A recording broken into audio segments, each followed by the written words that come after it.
네, 지난주는 국제금융시장의 조정 국면이 이어지는 가운데 이 스페인 은행권의 불안과 미국 증시 올해 최대 낙폭으로 인한 폭락, 그리고 주요국 경제지표 부진 등으로 안전 선호 경향이 지속됐으며 스페인과 이탈리아의 국채금리가 급등했습니다. 이번 주는 유로존 정책 대응 진전 여부, 특히나 독일의 반대 극복이 관건이 될 것으로 보이며 미국과 중국 경제지표의 개선 여부 등에 관심이 모아지고 있습니다. BS투자증권 이두원 상무로부터 지난주 국제 경제에 대한 환경과 이번 주 국제 변수에 대해 들어보겠습니다.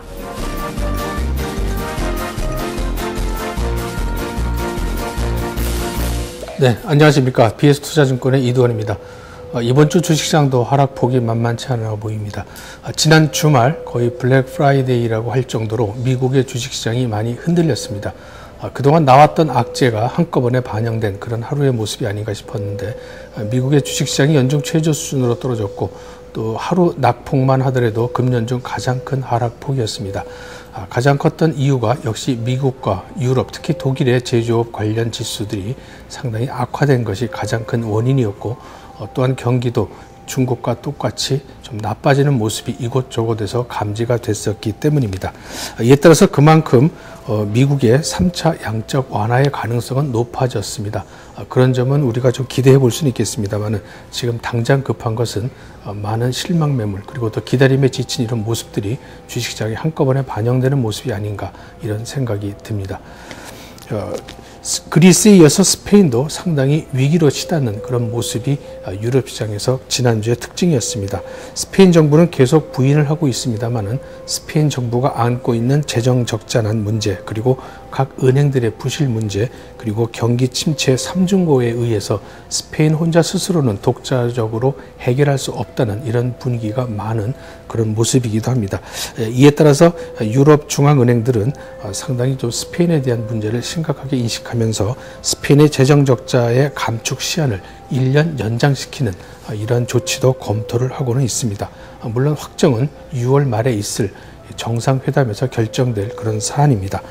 또한 7월 달부터 출범시킬 예정이었던 ECM을 7월 6일 날 출범시킨다는 이런 확정 날짜를 잡으면서 활발한 움직임을 보이고 있습니다. ECM이 출범하기 위해서는 유럽의 각국의 의회 비준이 상당히 필요한데 역시 독일에서 어느 정도 빨리 비준을 해주느냐 하느냐가 ECM 출범의 시기를 우리가 가늠해 볼 수 있는 그런 한 주가 되지 않을까라는 생각입니다. 스페인 정부 또 은행 스페인 정부는 은행의 이런 여러 가지 문제점을 해결하기 위해서 구제금융은 상당히 배제를 하고 스페인 정부 스스로 독자적으로 해결하려는 그런 움직임을 보이고는 있습니다. 이를테면 시장에서 국채 발행을 통해서 직접적으로 자금을 조달한다는 그런 이유인데 이미 7% 가까이 오를 수도 있는 스페인 국채 금리가 상당히 부담이 되고 있고 6%만 넘기기만 하더라도 국채에 대한 위험도는 상당히 큰 모습인데 이미 스페인 정부에 발행하는 국채는 6%를 넘고 있습니다.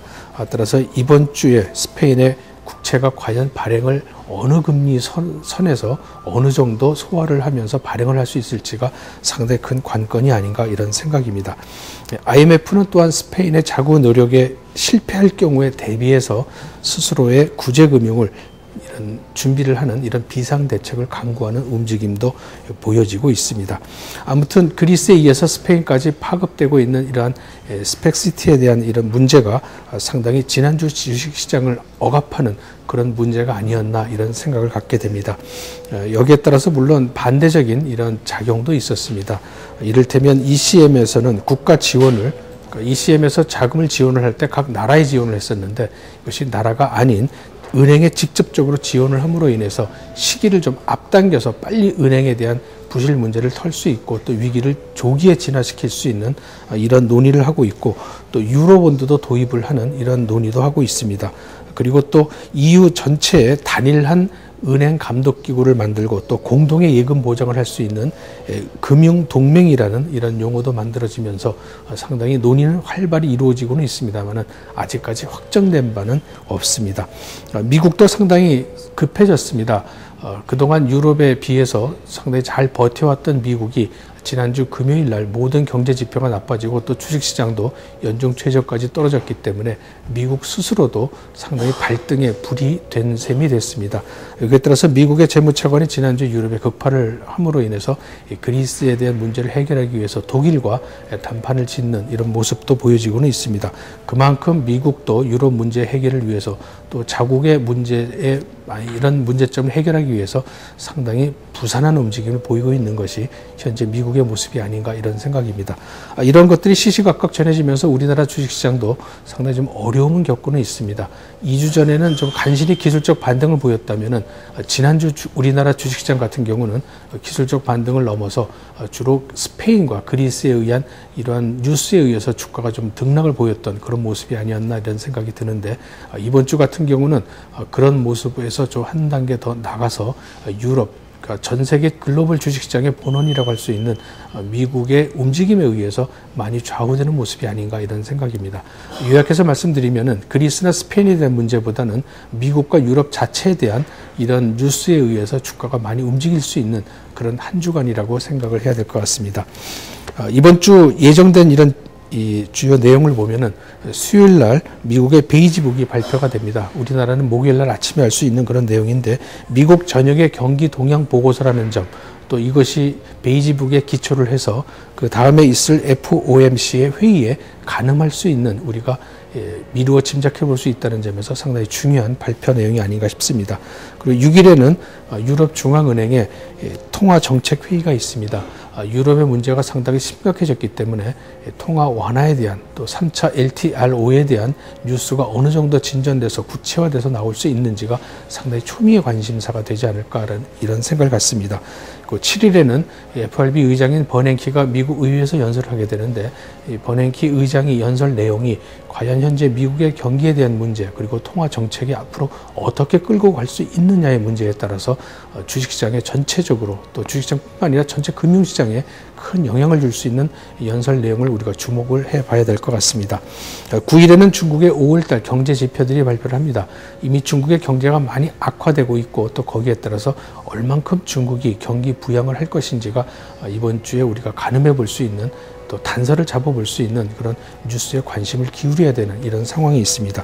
결국 주식시장은 스스로 움직이기보다는 외부 여건, 특히 미국과 유럽에 대한 통화 완화에 대한 문제, 그리고 중국 경기에 대한 부양에 대한 문제에 의해서 주식시장의 하락을 어느 정도 진정시키고 하락을 완전히 굳히고 약간씩 좀 회복할 수 있는 그런 국면을 찾느냐 안 느냐가 이번 주 주식시장의 가장 큰 특징이 아닌가 이런 생각을 갖게 됩니다. 결국 시장의 이 밸류에이션 문제, 그리고 정책에 대한 기대감, 그리고 이 매크로 지표에 대해서 우리가 가늠해 볼 때는 지금 현재 주가 수준에서 우리가 추격해서 매도하기보다는 좀 더 인내를 가지고 기다리는 전략이 그래도 좀 낫지 않을까 이런 생각을 갖게 됩니다. 물론 그리스는 총선을 한 뒤에야 어떤 안정을 우리가 어떤 해결되는 국면을 가닥을 잡아올 수 있다는 면에서 그때까지는 좀 불투명한 점은 상당히 남아 있을 것 같습니다. 거기에 의해서, 불투명에 의해서 춤추기보다는 확정된 뉴스에 의해서 우리가 뉴스를 보고 움직임을 갖더라도 크게 큰 어떤 차이는 없지 않을까 이런 생각을 갖게 됩니다. 12개월 이 어떤 그 선행하는 PER 지수에 의할 경우 주가는 역시 상당히 저평가 수준에 있습니다. 그것과 그다음에 현재까지 주가 하락을 같이 가늠해보고, 또 중국의 경기 부양 정책이 나올 가능성이 점점 많아진다는 점을 감안을 해본다면은 하락폭이 상당히 컸었던 화학주, 그리고 어떤 PER 측면에서, 밸류에이션 측면에서는 좋아 보이는 자동차나 IT에 관련된 핵심적인 주식들이나 또 거기에 관련돼 있는 부품주를 중심으로 우리가 포트폴리오를 좀 놓치지 말아야 되는 이런 쪽으로 전략을 꾸려 나가는 것이 좋아 보입니다. 네, 이번 주는 유럽 중앙은행의 통화정책 회의와 미국의 베이지북 발표 내용에 주목해야 할 것 같습니다. 또한 7일에 있을 버냉키 회의 연설과 9일에 발표될 중국 5월 경제 지표도 주요 변수가 될 것으로 보입니다. BS투자증권 이두원 상무는 하락이 심한 장세에서 장기적 포석을 위해서는 지금의 PER 수준과 업종별 낙폭에 의거 IT와 자동차 및 부품, 그리고 화학 업종 등에 관심을 좁힐 것을 강조했습니다. 지금까지 NSP 주간시황이었습니다.